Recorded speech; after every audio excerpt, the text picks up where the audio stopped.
Evangelho de Mateus, capítulo 5, a partir do versículo 1.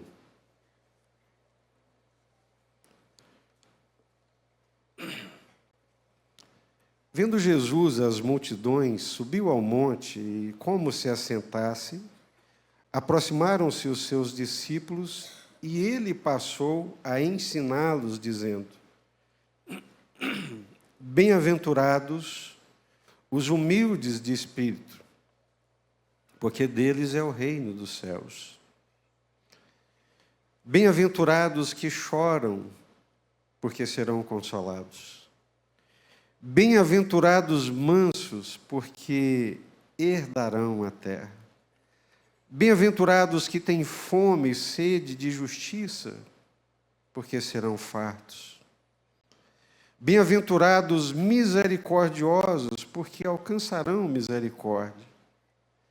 Bem-aventurados limpos de coração, porque eles verão a Deus. Bem-aventurados pacificadores, porque serão chamados filhos de Deus. Aleluia. Bem-aventurados perseguidos por causa da justiça, porque deles é o reino dos céus. Bem-aventurados sois quando por minha causa vos injuriarem e vos perseguirem, e mentindo disserem todo mal contra vós. Regozijai-vos e exultai, porque é grande o vosso galardão nos céus, pois assim perseguiram os profetas que viveram antes de vós. Curva sua cabeça mais uma vez. Amém? Vamos orar pedindo ao Senhor que fale ao nosso coração. Vamos pedir com humildade, com sinceridade. Vamos pedir a Deus para rasgar o véu, para nos proteger, e é normal de toda a natureza humana, de todos nós. Nós colocamos véus, máscaras, né? E não é só mau caratismo, não. Às vezes é uma autoproteção, uma insegurança no ambiente. Não pode ser de fato quem é, porque seria tripudiado e humilhado. Eu oro para que a igreja seja um ambiente de graça, onde ninguém aqui precisa representar, pode ser quem é, sem medo de ser aniquilado. Curva a sua cabeça. A oração é: Senhor, fala conosco, fala ao nosso coração nessa manhã. Cabeça curvada, oração. O Neto vai nos conduzir nessa oração agora, em nome de Jesus. Ó Senhor, muito obrigado por esse privilégio que o Senhor nos dá nessa manhã.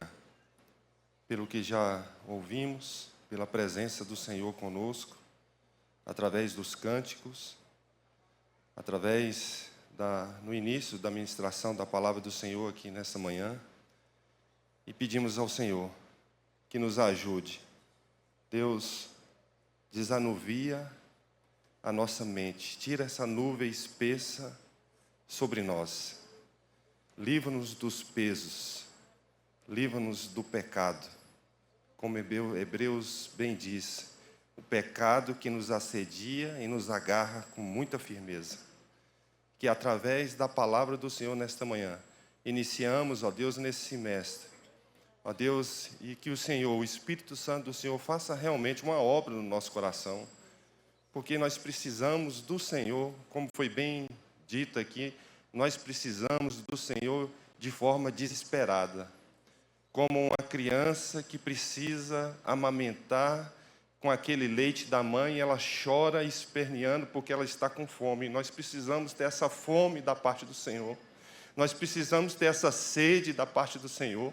Nós precisamos buscar o Senhor de todo o nosso coração, porque nós olhamos todos os dias para dentro do nosso coração e nós verificamos que tem tanta coisa ruim, tanta sujeira, que o Espírito Santo não está tendo acesso aos cômodos da nossa vida, e o Senhor tem batido na porta, e nós nos agarramos, ó Deus, na nossa dureza de coração, e não permitimos que o Teu Espírito entre, faça uma varredura, faça uma limpeza, mas nesta manhã, em nome do Senhor Jesus, que o Senhor nos ajude a limpar essa casa.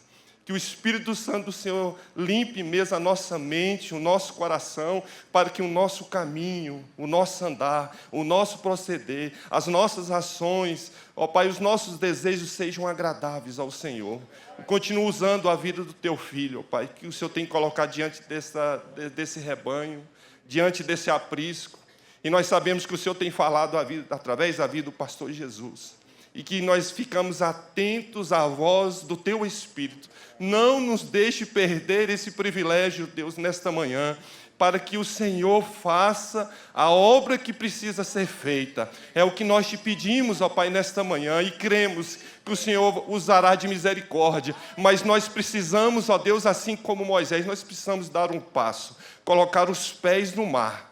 Ó Deus, e o Senhor vai nos capacitar, o Senhor vai nos ajudar a caminhar em triunfo no Senhor, a caminhar de conforme a Tua vontade, conforme o Teu querer. Não tem privilégio maior, Pai, do que servir ao Senhor.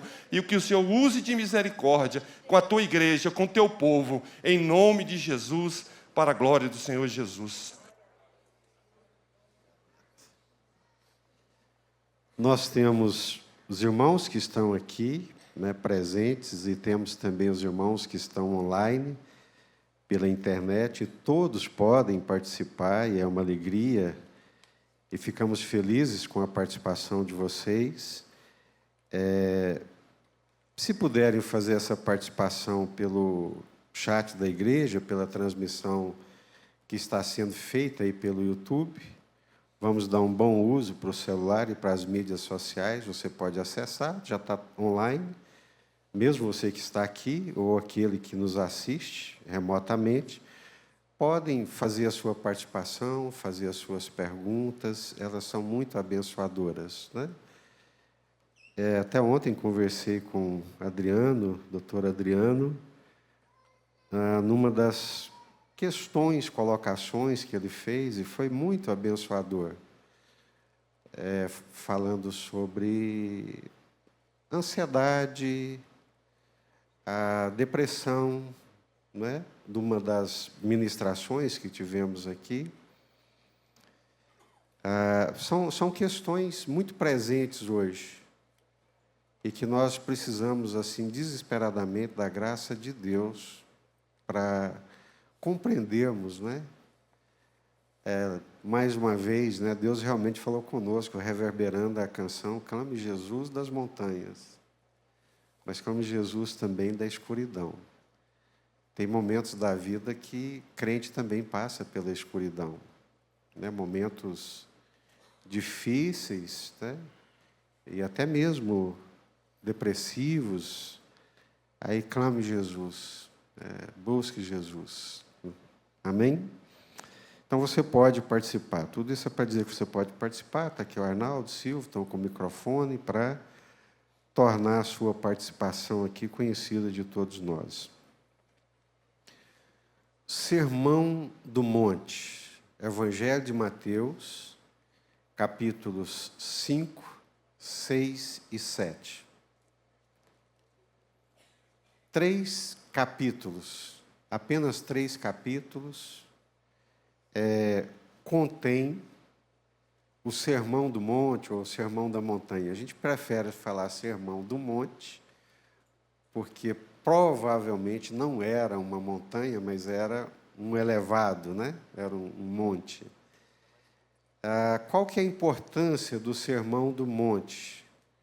O Sermão do Monte está para nós, cristãos, ele está para nós assim como a Torá está para os judeus. Quantos aqui já leram o Sermão do Monte? Levanta a mão. Aí. 90% já leu o Sermão do Monte. Quantos aqui já leram a Torá? Levanta a mão. Muitos não levantaram porque não sabem o que é a Torá, né? É o Pentateuco. A Torá são os 5 primeiros livros da Bíblia. Quantos já leram os 5 primeiros livros da Bíblia, né? Amém. Nada como esclarecimento. A lei de Moisés, que nós chamamos também a lei de Deus, dada por intermédio de Moisés, ela está no Pentateuco, ela está nos 5 primeiros livros da Bíblia. E ela é tão importante para a nação de Israel, como povo separado para Deus se revelar, goste ou não, seja semita ou antissemita, não interessa, mas foi o povo que Deus escolheu para revelar a sua vontade, revelar os seus feitos, revelar a sua glória e também revelar a sua salvação.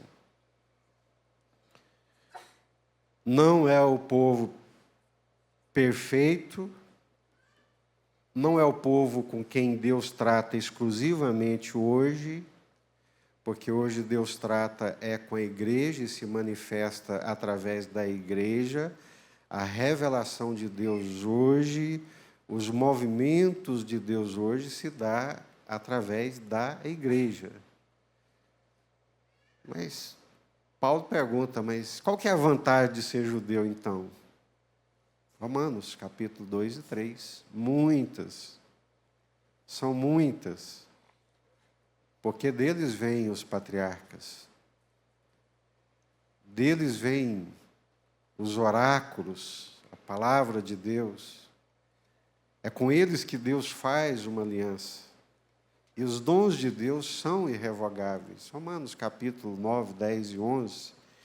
E se hoje Deus tirou eles assim de cantinho para botar nós em evidência, se hoje eles estão assim meio de cantinho para que a oliveira, que era a oliveira brava, que somos nós, produza os frutos de Deus, daqui a pouco Deus os trará de volta. Porque os dons de Deus são irrevogáveis. Mas fazendo esse parênteses aqui para dizer que o Sermão do Monte tem para nós o mesmo peso que tem o Pentateuco, que tem a Torá para os judeus. Qual que é a importância de um código? Qual que é a importância? Temos aqui os advogados, juristas, irmãos muito bem letrados, né, nesse mundo jurídico. Qual que é a importância para uma nação de ter um código como teve a nação judaica aí no Pentateuco?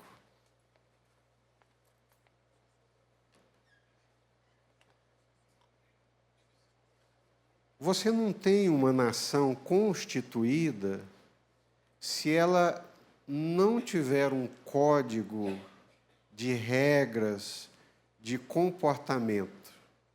Se ela não tiver um código de regras, de comportamentos, ela não é civilizada. Ela é um bando de bárbaros. Cada um faz o que quer, do jeito que quer, da forma que quer, de acordo com a sua força.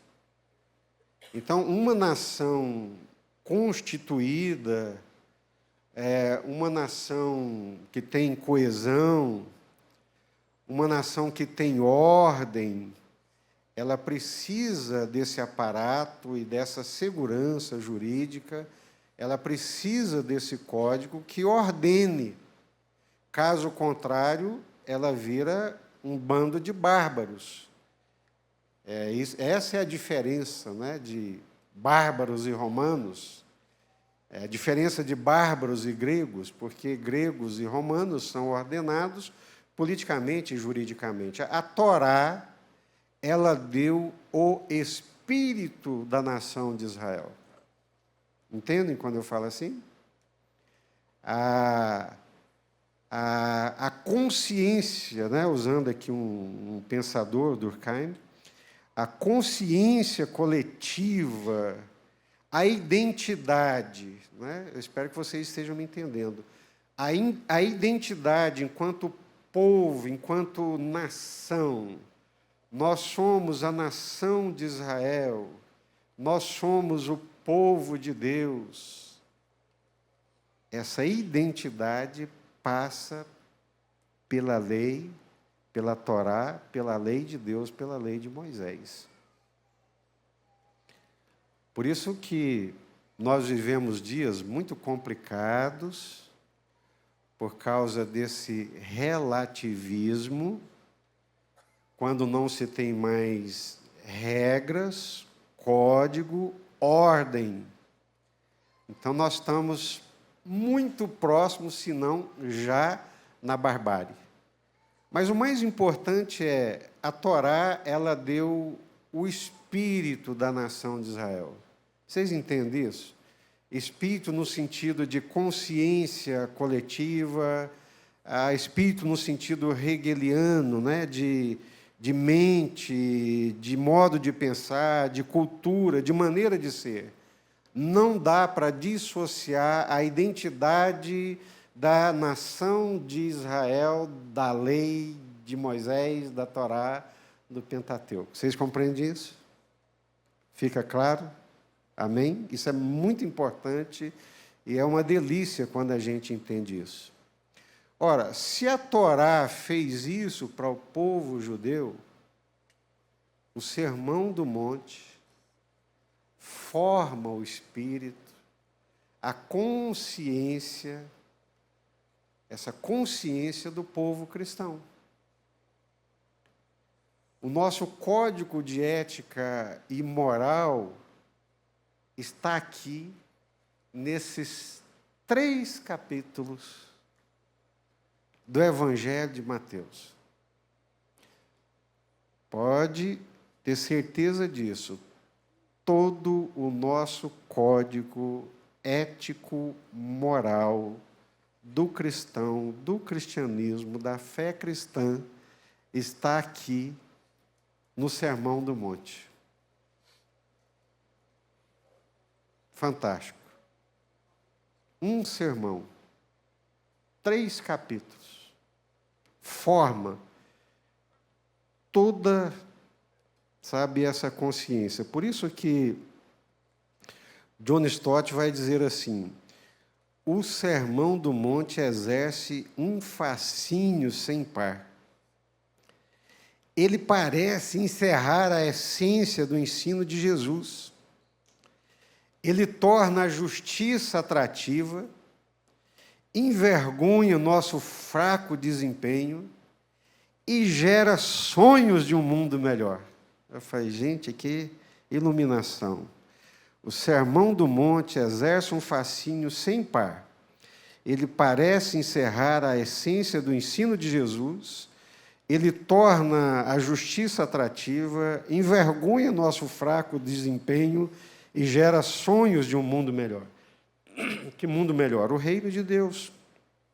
Alguns pensadores cristãos dizem que esse código civil, que esse código que ordena, que forma a consciência de uma nação, de um reino, do reino de Deus, esse código é o Sermão do Monte. Os cidadãos do reino de Deus, eles se comportam de acordo com o que ensina o Sermão do Monte. Desculpe, irmãos, todas as cartas paulinas, essas coisinhas assim, elas são a chave que abre o entendimento da gente. Todas as cartas paulinas, todas elas, todas, e que é a maioria do Novo Testamento, todas as cartas paulinas têm 2 partes. Elas são conscientemente divididas em 2 partes. Todas as cartas paulinas. E eu até te recomendo lê-las nessa perspectiva. Quais são essas 2 partes de todas as cartas paulinas?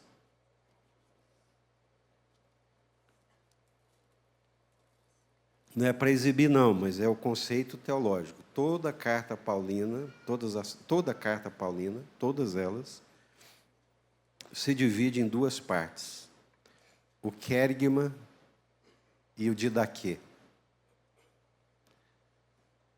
O início da carta, estou pensando aqui em Efésios. Efésios 1, 2, 3.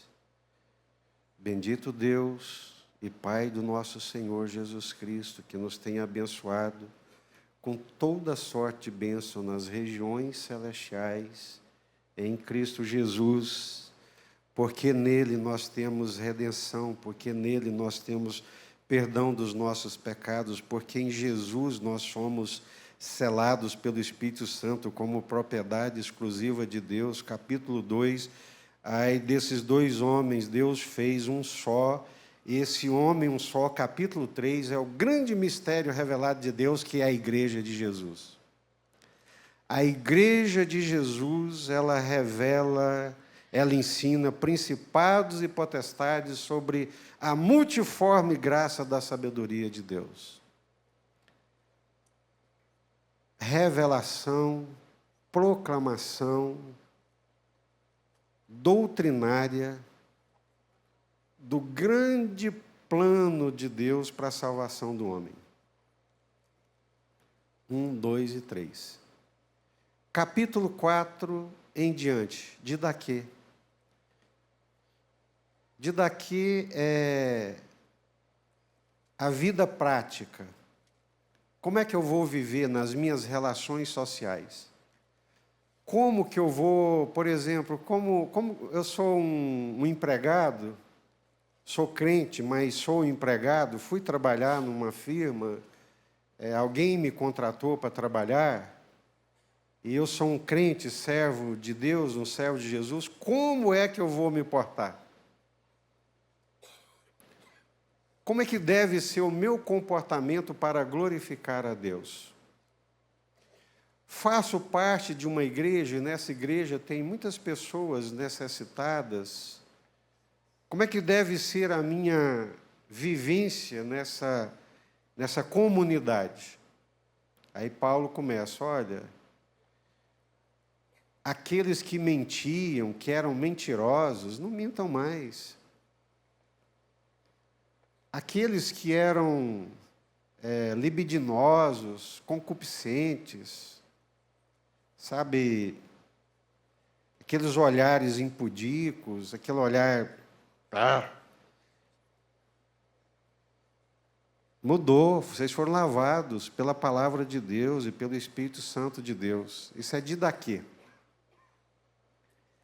E toda a didaquê de todas as cartas paulinas, sem exceção, todas estão baseadas no Sermão do Monte. Todo comportamento social, todo ensino de comportamento ético, moral do Novo Testamento está baseado no Sermão do Monte. Ou seja, se nós lermos aqui e entendermos perfeitamente o Sermão do Monte, nós já entendemos metade do Novo Testamento, dada a importância que tem o Sermão do Monte. O Sermão do Monte ele começa com as bem-aventuranças que nós acabamos de ler aqui. Eu amo essas bem-aventuranças, sou apaixonado com elas, né? Abre lá em Mateus 5, né, as bem-aventuranças. Tem umas que me humilham, tem outras que me ardem o coração, tem outras que me geram ansiedade, mas olha que beleza. Bem-aventurados humildes de espírito, porque deles é... Vamos lá, acharam? Porque deles é o reino dos céus. Bem-aventurados que choram. Aleluia, por quê? Gente, nem todo mundo nessa vida recebe uma porção boa e maravilhosa.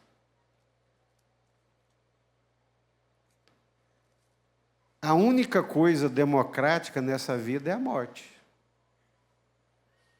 A beleza não é democrática, não é para todos. A riqueza não é para todos.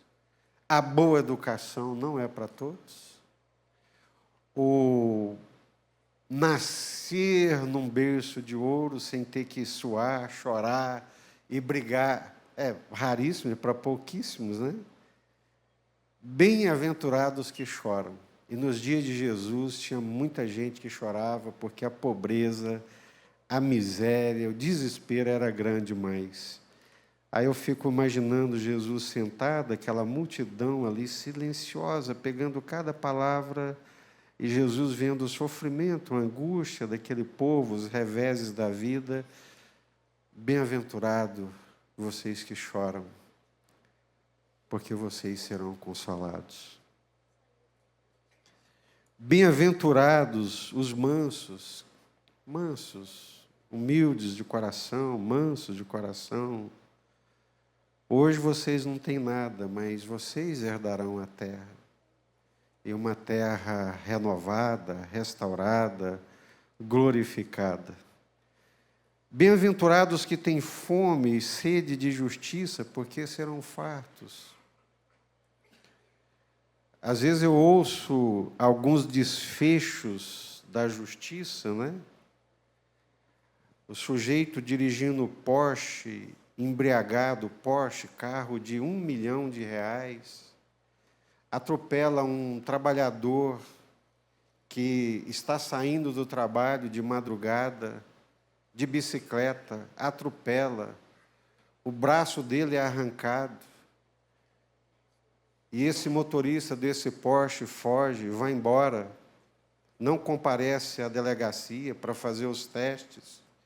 Depois chega na delegacia acompanhado dos melhores advogados, os melhores advogados que o dinheiro pode pagar, e não lhe acontece nada, absolutamente nada. E eu vou ficando quase que indignado, só que não fico, porque a Bíblia diz que a gente não pode ficar indignado. Bem-aventurados que têm fome e sede de justiça, porque eles serão fartos. Gente, esse país nosso, Brasil, tem muita injustiça, mas muita injustiça. Mas muita injustiça, muita injustiça.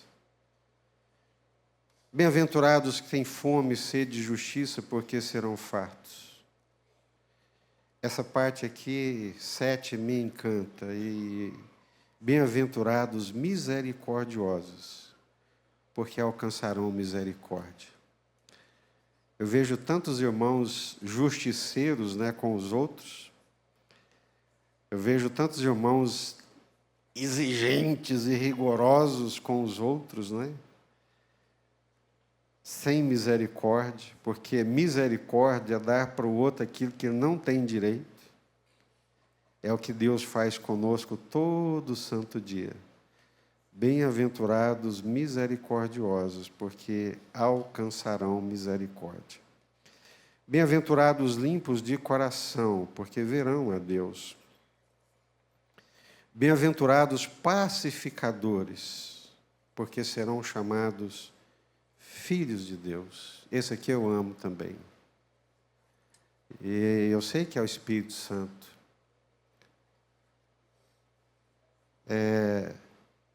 Não, se eu for omisso, eu peco. Mas eu tenho um prazer enorme na reconciliação. Eu tenho uma alegria, sabe, de reconciliar os irmãos, de colocar água na fervura. Não é porque eu sou pastor, não, e também, né? Mas, às vezes eu vejo irmãos que eles não têm um pingo desse espírito pacificador. Às vezes ele sabe, né? Está aqui a Keliane. Às vezes ele sabe que a Keliane mais o Silvio, né, tem ali é só exemplo, viu, Keliane? Silvio. Às vezes, né, Às vezes o neto sabe que os dois têm ali um entreveiro lá no passado, alguma coisa não se encaixou e o negócio não andou bem. E o neto sabe disso pela convivência comunitária. E ao invés de falar coisas boas, enxergar as coisas boas que um tem, ele fomenta as coisas ruins do outro para azedar mais o coração, para aumentar ainda mais o espírito beligerante. Gente, isso é pecado, isso é demoníaco. Não tem ninguém perfeito. A igreja ela é um mosaico, uma comunidade de gente de todos os matizes que se imagina. Reconciliar. Bem-aventurado, então, o quê? Os pacificadores. Por quê? Serão chamados filhos de Deus. Então, não envenena o coração do irmão. Não põe lenha na fogueira. Joga água. Ameniza. Pacifica. Reconcilia.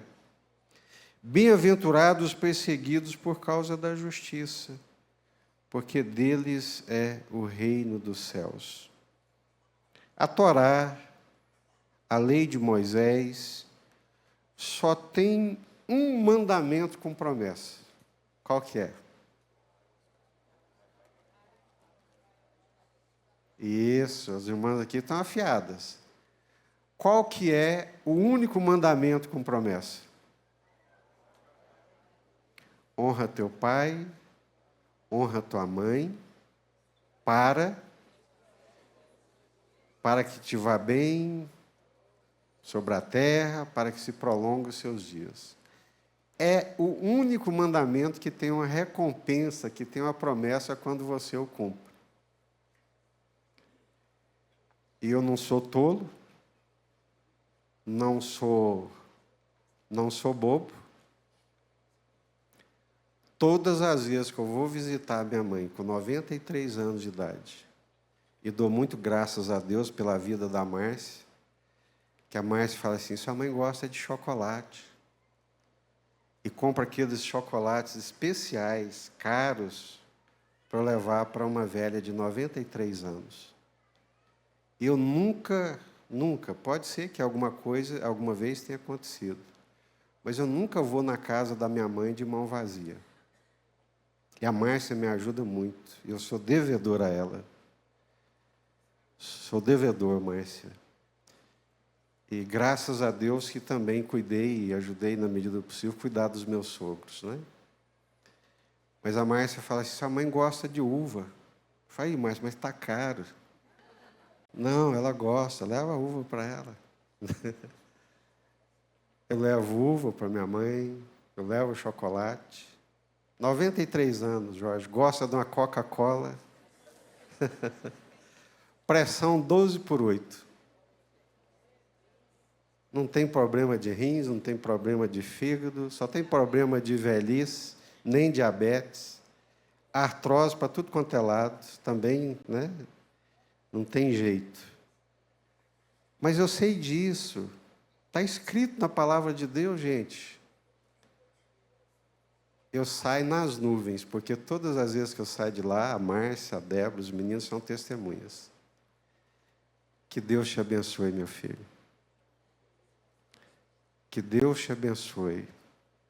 Cuide de você, da sua casa, da sua família. E que Deus multiplique na sua vida tudo que você faz por mim. Ganhei o dia, ganhei a semana, ganhei o mês. Estou vendo a Isabela aqui, para alguns as demandas são maiores, né? Porque a Isabela hoje é praticamente cuidadora da mãe, apesar de morar em apartamentos separados. Os outros irmãos estão longe, sobra mais para você. Mas agradeça a Deus, porque é um privilégio que Deus está te dando para te abençoar. E eu vi como Deus abençoou a Cida, mais o Arnaldo nos últimos dias da dona Iraci. Eu falei isso para a glória de Deus. E como Deus abençoa, irmãos. É o único mandamento que tem recompensa, que tem promessa. Meus filhos me abençoam de uma forma que vocês nem imaginam. Samuel, toda segunda-feira, termina o plantão, ele passa lá em casa para nos ver, eu e a Márcia. Toda sexta-feira, quando termina o plantão, passa lá em casa. No sábado, todo mundo vai almoçar lá em casa, almoçamos juntos. A Débora hoje fez o meu café da manhã. Márcia saiu mais cedo. Eu abro a porta da casa, a Débora está do outro lado da porta me esperando para me abraçar. E às vezes ela está estudando, muitíssimo ocupada, e eu bato na porta dela, Débora, vamos tomar café? Ela para tudo que está fazendo e nós descemos para a mesa. E se não tiver cuidado, a gente nem vê o tempo passar. Nós estamos falando aqui, queridos, de relacionamentos, de coração, de cuidado, sabe? Esse é o fundamento do cristianismo. Esse é o fundamento da fé cristã. Já viu aquela expressão que fé demais não cheira bem? Né? Tem gente que ele é tão espiritual, mas não cuida do pai, não cuida da mãe, não cuida dos filhos. Não, estou cuidando da obra de Deus. Lá no Evangelho de Marcos, Jesus fala que existia uma coisa lá que chama Corban. Já ouviu falar disso? Corban era aqueles que não queriam cuidar dos pais, arrumaram um atalho, tentaram dar um nó em Deus, né? O que eu devia dar para os meus pais é corban, eu dou para Deus. E Jesus fala, não, isso é coisa de homem, parece bonito, mas com esse comportamento de homens, com essa ética de homens, vocês estão invalidando o mandamento de Deus. Isso é pecado. Eu não consigo conceber um filho que tem uma mãe de 80, de 90 anos, e que vai lá na casa dela para encher o saco dela e para botar minhoca na cabeça dela e deixar ela perturbada com os outros irmãos, preocupada, angustiada. Eu não consigo conceber. Um dia eu cheguei lá em casa, já deve ter uns 10 anos, mais ou menos, meu irmão mais velho ainda era vivo. É o mais velho, minha mãe aposentada, um salário mínimo, mas, graças a Deus, nunca comprou fiado, sempre viveu com o que podia viver e sempre sobrou um dinheirinho. Eu sei que eu cheguei lá um dia e eu estou vendo que ela está chateada. Eu falei, o que foi, mãe? Você não acredita que o seu irmão mais velho passou aqui, pediu R$1.000 emprestado para mim? Não peça dinheiro emprestado para velho, que eles não esquecem, não, viu? Pediu R$1.000 emprestado para mim, falou que ia me devolver dia tal, e já tem não sei quantos meses, ele não devolveu o dinheiro, e ela ia falando, e eu ia ficando com, sabe, aquela raiva ia subindo. Eu falei, como é que pode um negócio desse, né? Bem-aventurados pacificadores, porque eles são filhos de Deus. Eu falei, mãe, a senhora tinha o dinheiro? Vai, tinha. Que bom que a senhora tinha o dinheiro e pôde socorrê-lo, não é? Qual é o pai e a mãe que, vendo um filho num aperto e tendo condições, não vai ajudá-lo, não vai socorrê-lo? Que bênção, mãe. Graças a Deus, a senhora pôde ajudar o seu filho. O dia está fazendo falta para a senhora, mãe? Não. Pois é, estava fazendo falta para ele. A senhora socorreu o seu filho numa hora de aperto e de necessidade. É mesmo, né, meu filho? É mesmo, né? Então, gente,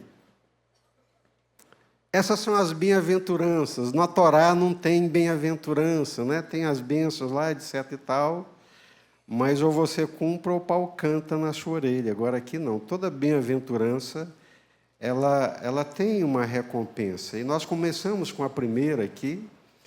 Bem-aventurados os humildes de espírito, porque deles é o reino dos céus.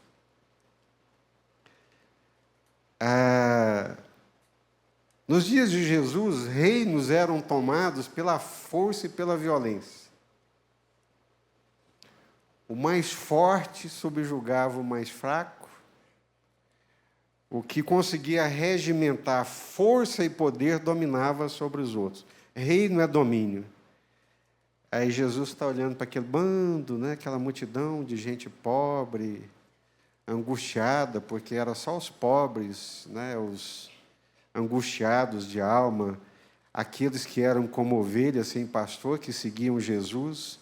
Jesus olha para aquele bando de gente e fala assim: olha, bem-aventurados os humildes de espírito, porque deles é o reino dos céus. O que é ser humilde de espírito?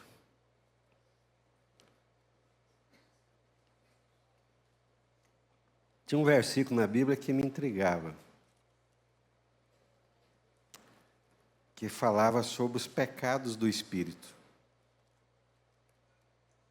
Eu ficava, gente do céu, pecados do espírito, pecados da carne, pecados do espírito, o que é isso?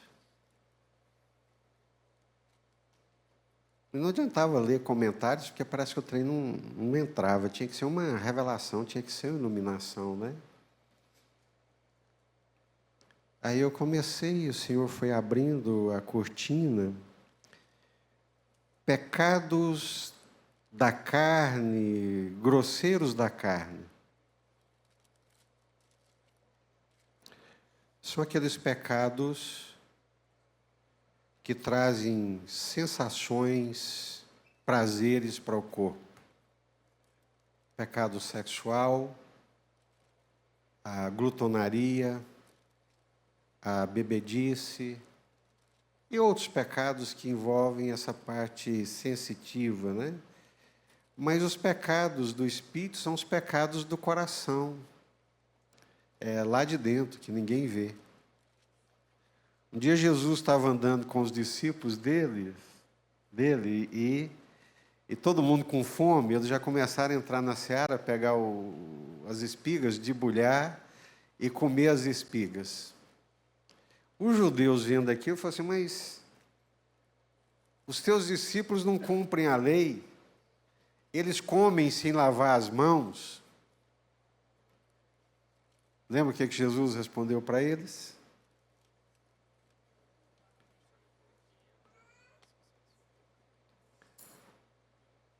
Tudo aquilo que a pessoa come, né, fisicamente falando, ele come, depois vai para o banheiro, joga fora.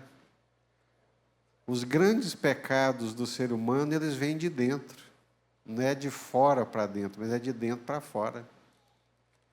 Porque os maus desígnios procedem do coração. É do coração que vem o adultério, é do coração que vem a prostituição, é do coração que vem a mentira, é do coração que vem o engano.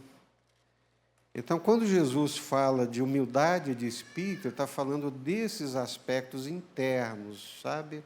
Desses aspectos do coração.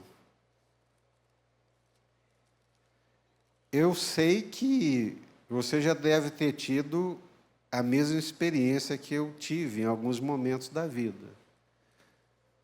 Você olha para a pessoa assim, né? Você olha e ela vem para a igreja. Paz do Senhor, irmão. Irmão, está bem. A piedade. Até você pisar no carro dela um dia. Quando você pisa no carro, você vai ver o leão que está por trás daquela piedade toda, né? Já viveram isso? Parece engraçado, né? Ou seja, é só uma fachada, representação, né? É uma maquiagem, né? A Márcia fala para mim, você que não sabe, maquiagem faz milagres, né? Tem um antes e um depois, né? Então, Jesus está falando que humildade não é essa coisa do exterior, né? Humildade não é esse leão domado, não, né? Não adianta, leão não se doma. Uma hora ele passa a carne no nariz dele, ele... Então, humildade de espírito, humildade de coração, do interior, é de dentro para fora. Sabe? É essa transformação interior que a graça de Deus faz dentro do nosso coração. Ser pobre de espírito não significa ser intelectualmente fraco, não. Nós desenvolvemos, né? Disse que as palavras são polissêmicas e que você pode, a uma mesma palavra, dar vários sentidos, né? Aí nós falamos que a pessoa pobre, destituída de recursos, né? Você fala, não, aquele irmão mais humilde, né? Mais humilde porque ele não estudou, mais humilde porque ele não tem dinheiro. Vai ver a humildade que tem por trás dessa destituição financeira. Então, humildade de espírito não é aquele que não teve uma boa formação escolar, tem nada a ver. Humildade de espírito não é viver em pobreza material, também não tem nada a ver. Humildade de espírito significa ter um coração humilde diante de Deus. Reconhecer que tudo o que sou, tudo o que tenho, vem do Senhor. Em outras palavras, um coração humilde é um coração dependente de Deus. Os pobres de espírito não são arrogantes, não são orgulhosos e nem autossuficientes, mas sentem alegria em Deus e na dependência de sua vontade. Amém? Perguntas? Participações? Uai, pastor, a única pergunta que tinha, você acabou de responder ela. Que é a pergunta do Elias Oliveira aqui, ó. Ele pergunta exatamente sobre o pobre de espírito. Sim. O versículo 3, bem-aventurados os pobres de espírito, Sim. pois deles é o reino dos céus. Qual o significado bíblico para pobres de espírito, já que, ele continua aqui, esse termo é usado de forma pejorativa para uma pessoa que não tem empatia, pessoa que não tem bom senso. Perfeito. Então, ele pergunta sobre o pobre de espírito. Correto. É por isso que eu gosto muito da versão revista atualizada, embora todas as outras versões que eu li, a NVI, a Linguagem de Hoje, Nova Almeida, todas elas trazem pobre de espírito. Pobre de espírito, esse sentido de humilde de espírito, né, que a revista atualizada traz, é pobre no sentido de que ele não é arrogante. Ele não tem um espírito altivo. Senhor, não é altivo o meu coração. Não aspiro grandes coisas para mim, Senhor. Não me vejo de uma forma grandiosa, né?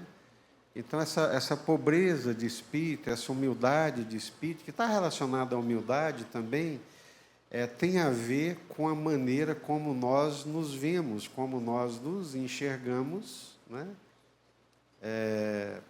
Diante dos outros e diante de Deus. Então, pobreza de espírito é ausência de arrogância, de altivez de espírito. Quando eu falo assim, altivez de espírito, vocês entendem? Uma pessoa altiva, o que eu quero dizer com isso? Soberba, arrogante. Soberba, arrogante, né?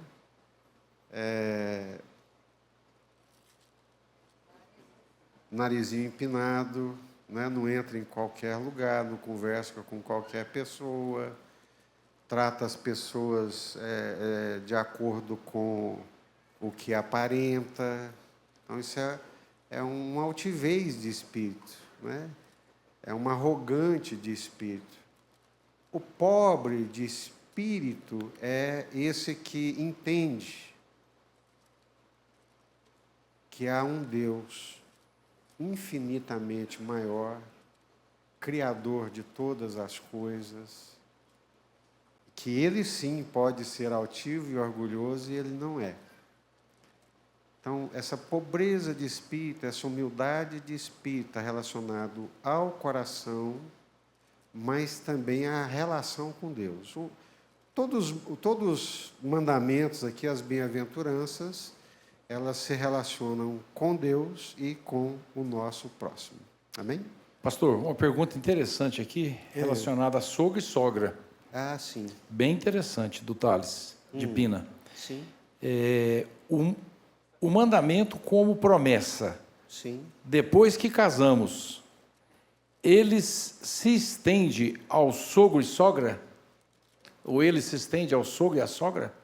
Sim. Se você conseguir estender, aleluia, glória a Deus, né? Aleluia, glória a Deus. Saiu bem, pastor, foi bom. Não é? Não tem nem sogro nem sogra aqui que vai brigar com você depois dessa. Exatamente. O mandamento, né, ele é muito claro, é pai e mãe. Mas eu tive para mim foi um privilégio, não foi nem eu que me propus a isso, mas foi uma graça de Deus, sabe? E eu entendo isso hoje com muito temor, com muita humildade, mas também com muita gratidão. Meu sogro foi realmente um pai para mim. Não em suporte financeiro, não. Se eu precisasse, ele me socorreria. Mas ele foi um pai para mim em termos de vida, né?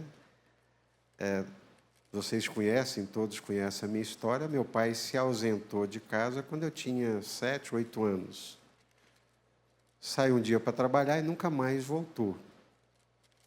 E você não precisa ser psicólogo e nem ler a literatura para entender o mal que isso faz para a alma da pessoa, né? Na cabeça da criança, o pai ele não deixa a mãe. Oh, filho, papai nunca vai deixar de ser seu pai. Papai vai te amar sempre até morrer, vai cuidar de você. Fica tranquilo. Eu só não vou morar mais aqui com vocês, não vou estar aqui mais todos os dias, não vou mais almoçar com vocês, não vou tomar café da manhã com vocês, não vou levar você para a cama, mas papai te ama demais. Aí já vem na cabeça do menino. Como é que ele me ama tanto assim e não ama quem eu amo, que é minha mãe? Eu amo minha mãe é uma pessoa maravilhosa, minha mãe é uma pessoa extraordinária.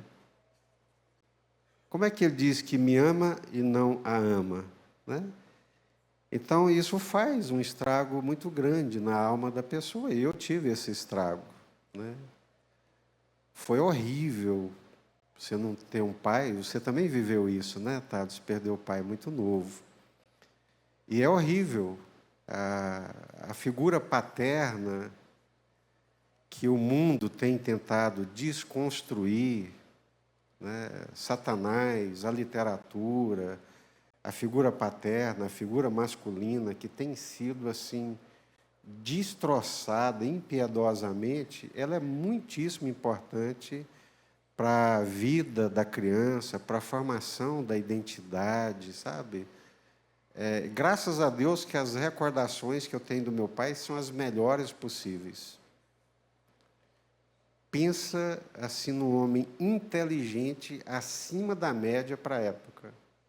Graças a Deus, extremamente inteligente. Extremamente bondoso. Meu pai era, sabe assim, aquela carinhoso, bondoso, mas não tinha o Senhor. Deu muitas cabeçadas e entrou o álcool, né? O álcool foi uma desgraça. Álcool é uma desgraça, não recomendo para ninguém. Álcool é uma desgraça. E quando ele bebia, ele ficava endemoniado. Hoje eu sei que era endemoniado. Ele queria matar todo mundo, armado naquela época.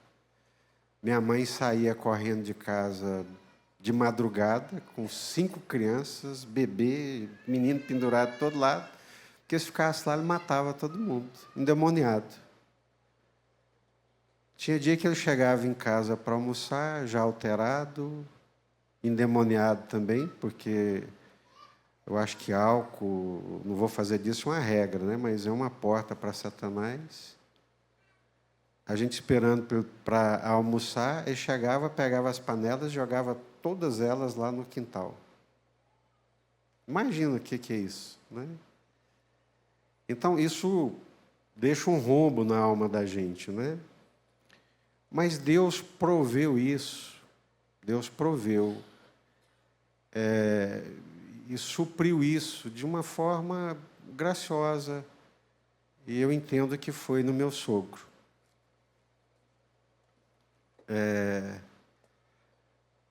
Ele me ensinou muito com poucas palavras. A cultura oriental ela é realmente diferente da ocidental. A questão de valores, de honra, de dignidade, de trabalho, sabe? Você achar dignidade não naquilo que você faz ou naquilo que você tem, mas naquilo que você é. Meu sogro me deu um banho.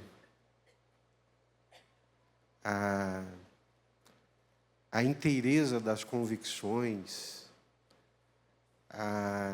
essas coisas, né? Eles se converteram e um dia indo para a chácara, passaram na chácara vizinha, que era do irmão Nego, e conversa vai, aquela conversa de crente, agora convertido, e o Espírito Santo usa o irmão Nego ali na conversa, e fala, não, porque quando Jesus entrou na minha vida, a gente era dominado pela idolatria, aí Jesus entrou na minha vida, eu percebi que aqueles ídolos não eram nada, eu retirei os ídolos, e o Senhor me libertou da idolatria. E japonês é muito calado, observador, terminou a conversa, os dois entraram na pampinha, e minha sogra virou para o meu sogro e falou, pai de Tchan, lá na chácara nós temos um Buda. Vamos chamar o irmão Negro para tirar o Buda, para quebrar o Buda? Ele falou, o quê? O irmão Negro? Não. Quem vai tirar o Buda sou eu. Eu que pus, eu que tiro. Né? Essas coisas assim. Quando eles vieram para Nápoles, numa pobreza muito grande, mas muito pobres mesmo, então um japonês já rico e próspero os ajudou muito. Foi um pai para eles, e meu sogro tinha eles como pais. Né? E esse japonês morreu. Depois de um certo tempo, o japonês faz uma celebração como se fosse uma missa. A Vilma está aqui, ela sabe disso. Tempos em tempos, né, a Alice, Antônio, os meninos que são japoneses sabem. Aí tinha aquela dívida de gratidão, e chegou lá o dia da celebração, da missa, do culto ao morto, à memória do morto. E eu estou vendo os dois lá, meu sogro e minha sogra, papapá, papapá. Aí, pastor, queria falar com você. Não. Aí minha sogra, olha, pastor, nós quando viemos aqui, a gente estava muito pobre. Minha sogra era muito diplomata, né? Diplomática, política, falava o japonês fluentemente, o português, ela era mediadora, né? Nós chegamos aqui muito pobre, o japonês fulano de tal, foi nosso pai, nos acolheu, agora a família mandou para a gente o convite lá para a missa dele.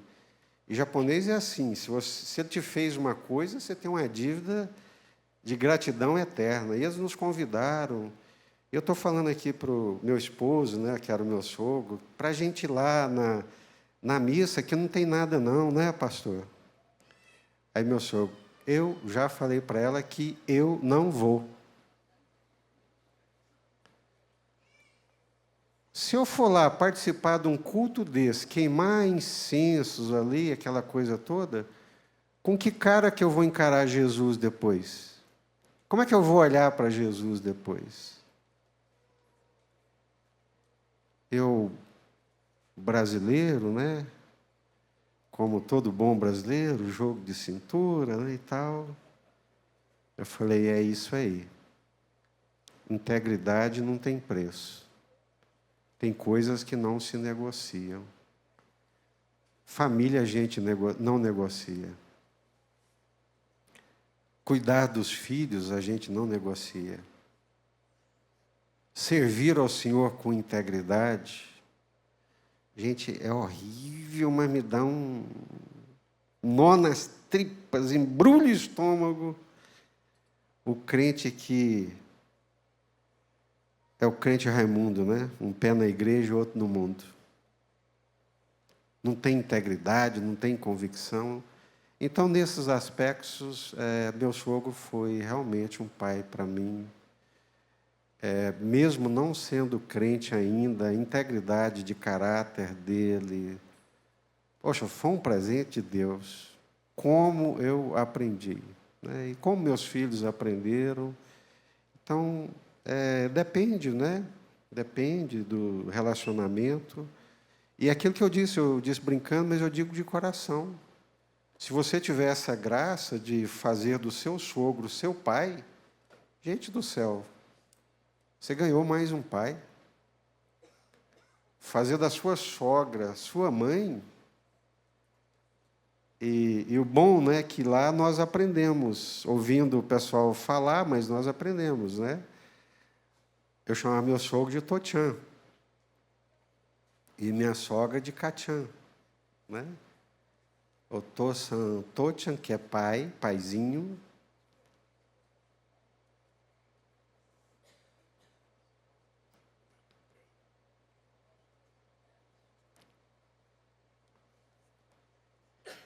E chamava minha sogra de mãe, em japonês, né, em português.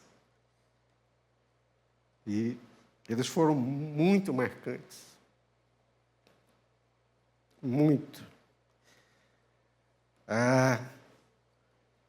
Minha sogra, quando os meninos nasceram, ela disse, olha, já criei 7.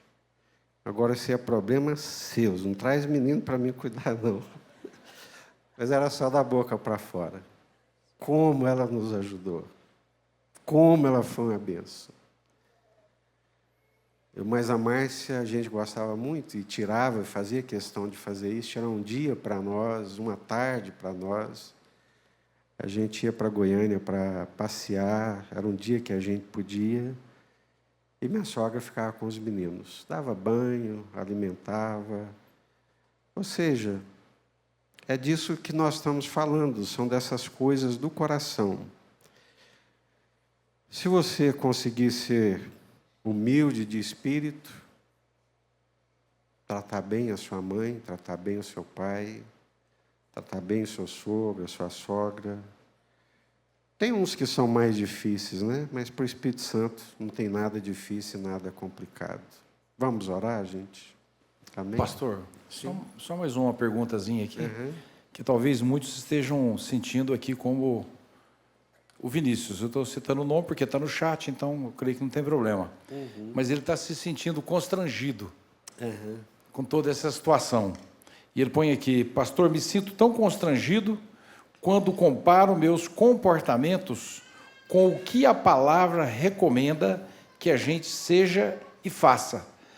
Poderia dar um conselho sobre como lidar melhor com esse sentimento? Obrigado, Vinícius, pela pergunta, pela transparência, pela honestidade, pela integridade. Isso é raro. Pouca gente teria coragem de fazer isso como você está fazendo. O que eu posso dizer para você, de uma forma muito simples, é: bem-vindo ao time. Todos nós lutamos com a nossa natureza humana. Uma coisa é saber, uma coisa é entender o que está acontecendo com você, e glória a Deus pelo sentimento que você entende, compreende, e como eu, o compreender está em nós, mas o praticar nem sempre está. Aí nós precisamos, Vinícius, do Espírito Santo de Deus.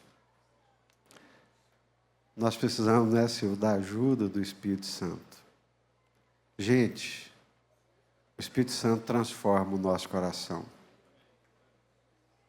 O Espírito Santo, Vinícius, ele nos ajuda a viver as expectativas que a palavra de Deus tem a nosso respeito para a glória de Deus. Eu tenho, pela misericórdia de Deus, 43 anos de fé. Não, vocês ouviram minha história, não nasci num lar cristão, muito pelo contrário, converti aos 16 anos. Ao longo desses 16 anos, foi o Senhor, coisas que eu lutava, pelejava, a hora que eu estava subindo a montanha, que eu acho agora vai, não é possível, de novo essa ira, de novo essa mágoa, de novo isso, de novo aquilo, sem eu perceber, sabe, de repente mudou, houve um milagre, houve uma ação sobrenatural. Deus age na nossa vida. Amém? É bom demais, né? Eu quero ser misericordioso. Eu sou misericordioso, mas eu quero ser misericordioso porque tem uma recompensa. Bem-aventurado os misericordiosos. Por quê? Gente, eu quero chegar diante do trono de Deus sendo quem eu sou, e a misericórdia dele, ele me abraçar, né? Vem cá, meu filho. Eu quero ser pacificador, porque pacificador é chamado de filho de Deus. Gente, eu sou um filho de Deus. Aqueles homens lá, exorcistas, né? Que foram exorcizar lá o demônio, nós conjuramos você, mandamos você sair em nome de Jesus, a quem Paulo prega. Demônio, Jesus eu sei quem é. Paulo também eu conheço. Mas e vocês, quem são? Melhor coisa do mundo. Melhor coisa do mundo. Eu fico olhando aquelas mansões extraordinárias, nem dá uma cosquinha no meu coração. De verdade, irmãos. Claro, tenho, graças a Deus, uma casa boa. Se eu puder ter uma melhor ainda, seja bem-vindo, não tem problema nenhum. Mas que esse trem espalhafatoso, exagerado, para que isso? Mas tem uma coisa assim que me incendeia o coração. Deus me conhece. Deus sabe quem eu sou. Eu sou filho do Senhor. Eu sou pacificador porque Deus é Deus de paz. Eu sou filho de Deus. Bom demais. Fui ontem lá no encontro de missões da convenção. E fui só porque todo mundo ocupado, todo mundo com as suas demandas. Eu não gosto muito de incomodar, porque chega no final de semana, é quando todo mundo descansa também. Eu saí muito cedo, saí cedo. E foi um dia maravilhoso, maravilhoso. O céu estava ali naquele lugar.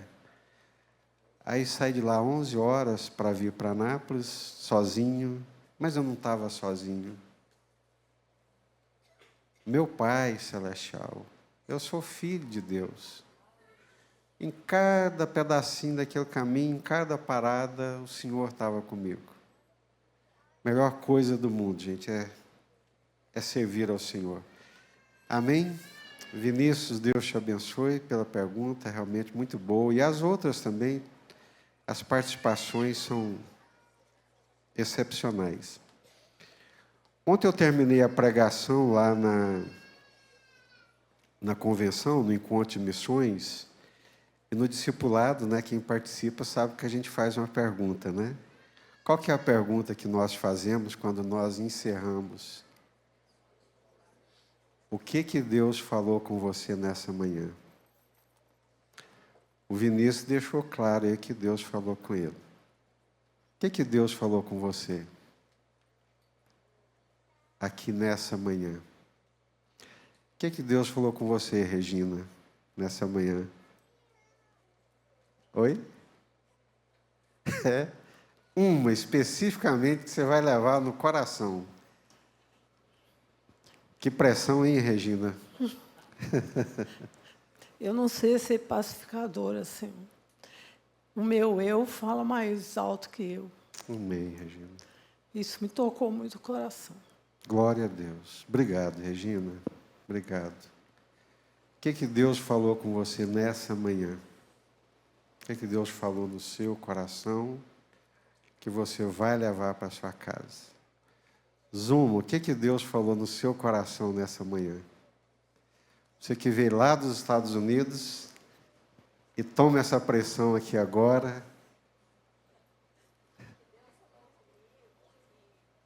Ele vai levar o microfone aí.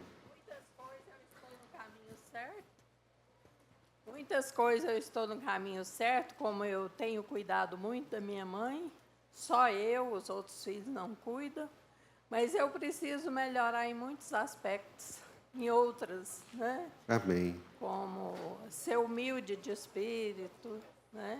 E muitos outros, né? Mas eu fiquei feliz de saber que eu estou certa de ter muito cuidado com a minha mãe. Amém. Né? Ela está com quantos anos, Zuma? 90. Eu conheci a mãe da Zuma, conheci seu Fico, o pai, lá em Grupiara ainda. É. Que privilégio que Deus está te dando. Amém. Glória a Deus. Amém. Muitas bênçãos, né? É isso mesmo. Cuidar, honra teu pai, tua mãe, cuida, né?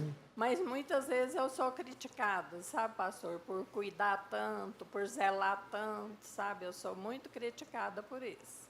Mas, para mim, o melhor conselheiro é a Bíblia, né? Glória a Deus. Amém. Que honra teu pai e tua mãe. Glória a Deus. Amém. Obrigado, Zuma. Vamos orar, gente?